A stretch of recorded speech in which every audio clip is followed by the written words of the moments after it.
So there was a time where sound cards made the difference in a gaming PC. Onboard motherboard sound was pretty much junk, or even at times completely non-existent, and when you installed a dedicated sound card into your machine, your life pretty much changed. But as the years went on, onboard audio got better and sound cards pretty much died out. Well, until now, as Creative are bringing back sound cards in a pretty big way. The Creative AE-5 Plus Pure Edition, the white one, is the successor to the standard AE-5 sound card, but sits below the more premium AE-7. Now, the AE-5 Plus has retained its popular 122 decibel DNR Sabre Classic DAC, which can deliver audio quality up to 32-bit 384 kHz audio fidelity. It's also got a custom designed X-amp which essentially drives two channels of audio to your headphones, one for the left ear and one for the right.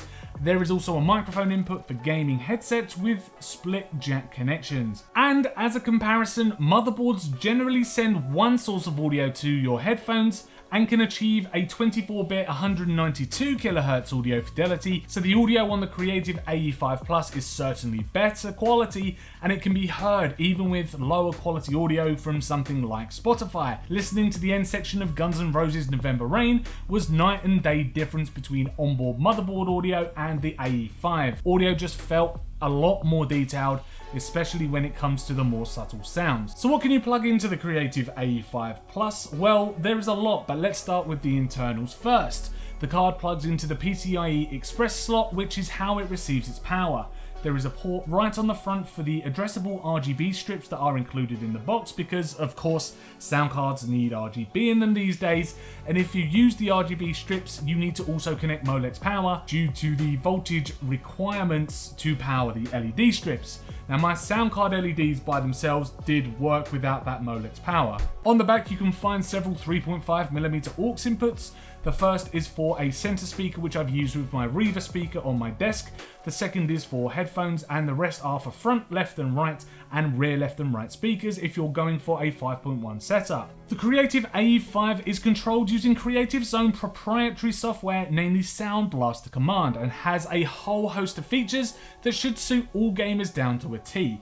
Now, in terms of sound experience, the software breaks it up into various engines, and you can decide how much of each segment that you want. First up is Surround, which heightens the feeling of surround sound, which is particularly useful in games and placing distant shots. The Crystallizer makes higher frequencies more prominent for those pin-sharp footstep sounds, and bass is pretty self-explanatory, but it is there to heighten explosions. Smart Volume is a useful one and will turn down different volumes so your gameplay experience doesn't become too painful, like if someone was on top of you with a machine gun in Call of Duty Warzone, it won't burst your eardrums if you're using a higher volume to listen out for footsteps. And finally is Dialogue Plus, which will detect any dialogue coming from a source on your PC and heighten its volume, making it clearer amongst the action.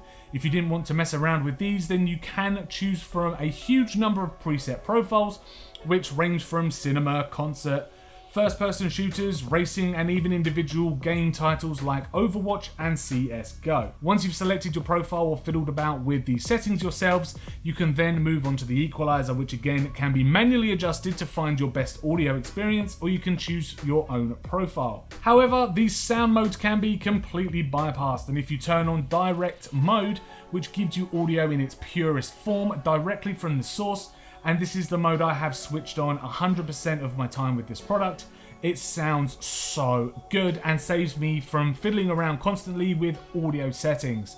I play a variety of games, but if you're pretty dedicated to one or two games, this won't be an issue for you. But the SPX profile I set for Warzone may not necessarily be decent for something like Death Stranding. It's on this playback screen that you can also set your audio quality. Now, I said before the Creative AE-5 can hit a maximum of 32-bit 324 kHz audio, but I have mine set on 96 kHz audio. And the reason for this is that I'm a heavy Spotify user, and Spotify just wouldn't work with the higher audio quality set. It just kept telling me that there was an issue playing back tracks. Lower the quality inside the Sound Blaster Command software and everything worked well. It was a strange issue to encounter, but of course with anything I've just explained above, it's all about personal preference at the end of the day. I can't tell you how your ears will resonate with your audio you listen to in games, movies or music. If you plug a gaming headset into the Creative AE-5, then you will be greeted with a host of voice features which aid in making your voice much clearer than if you plug directly into the motherboard.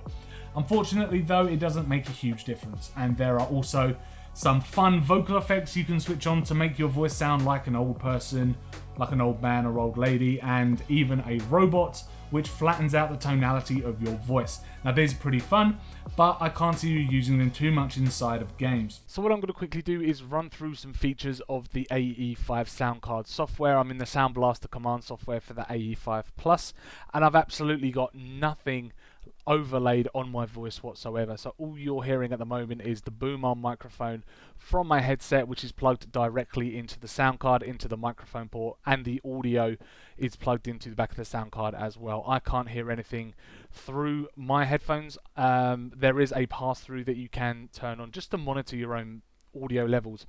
So what I'm going to do now is I'm just going to quickly turn on voice clarity, and what that does to your voice is it puts a noise reduction on there.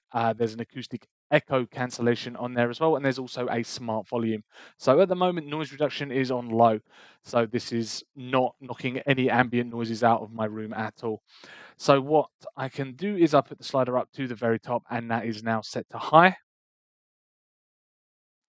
And that just completely cuts the microphone dead as soon as you stop talking. So that's really nice if you've got, like if you're living on a busy street, for example, when you've got traffic outside or there's roadworks happening, or if you've got a loud PC. My PC is not that loud, so it's not affecting my microphone that much. So, but yeah, there's that on there. So let's get that turned down to low and to voice clarity.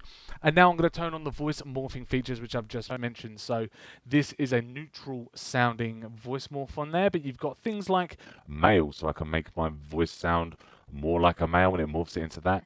Or if I want to turn into a female, it makes my voice sound like that as well. And there's also a kid option that you can choose.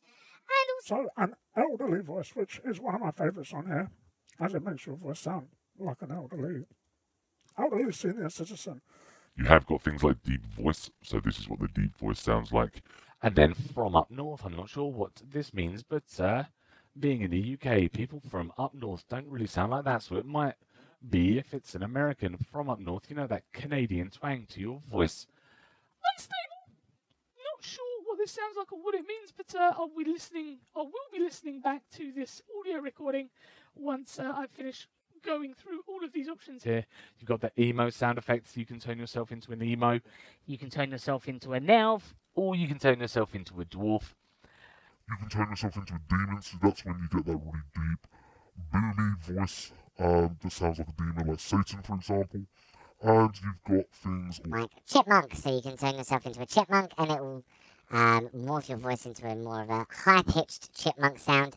And then finally, you've got robots. You can make yourself sound like a robot, and this software will pick up through things like Discord, through OBS as well. So if you are playing games online or streaming games, you can morph your voice into the effects that I'm about to show you, or I'm showing you right now. Scout mode requires an external app, and it turns your mobile phone into a radar and gives you an estimate of where enemy sounds are coming from.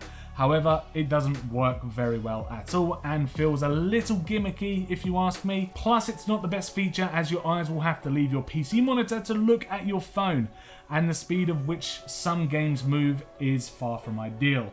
A game overlay would have been a better option. There is an encoder option too, which you can choose between Dolby Audio or DTS Connect, but because I had set my audio to direct mode, these were switched off.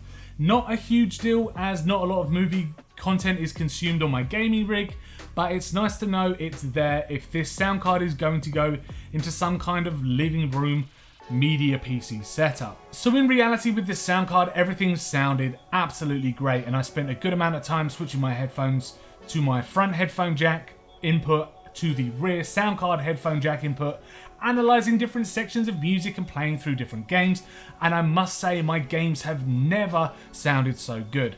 There was just so much more detail and power in the audio that cannot be achieved with my onboard motherboard audio. Now at this point I will say that I am not using the most expensive headphones, and I would definitely recommend getting yourself a decent set of open back headphones to pair with the AE-5 for that added soundstage. But even with my cheaper set of Lucid Sound LC25s, I was super impressed. So should Soundcards have stayed dead? Well, absolutely not. I am extremely impressed with the quality of my audio that I am now receiving on the AE-5, and it's like anything in a PC, if you can't tell the difference, is it worth having? Well, I can safely say that there is a huge difference between onboard audio and the audio I received from the Creative AE-5 Plus with gaming and with music, and anything that can make my experience sitting in front of my PC playing games or listening to music while working better, then that is a huge win from me. Thank you very much for checking out this video review of the Creative AE-5 Plus sound card. If you enjoyed this video, then hit that like button. Please subscribe to keep up with our latest tech and gaming videos, and also let us know in the comments down below what you think about the AE-5 Plus, whether you would go for this, or if you've been thinking about getting a sound card yourself, let us know in the comments below. We'd love to hear from you. Also, just to let you know, we do stream over on Twitch now on a Tuesday, Wednesday and Thursday, 8:30 PM onwards, that's British time, so do come over and say hello there. And we just play games and talk about tech and just generally chill and hang out and stuff. So hope to see you over there. As I said, thanks very much for checking out this video, and we will see you in the next one.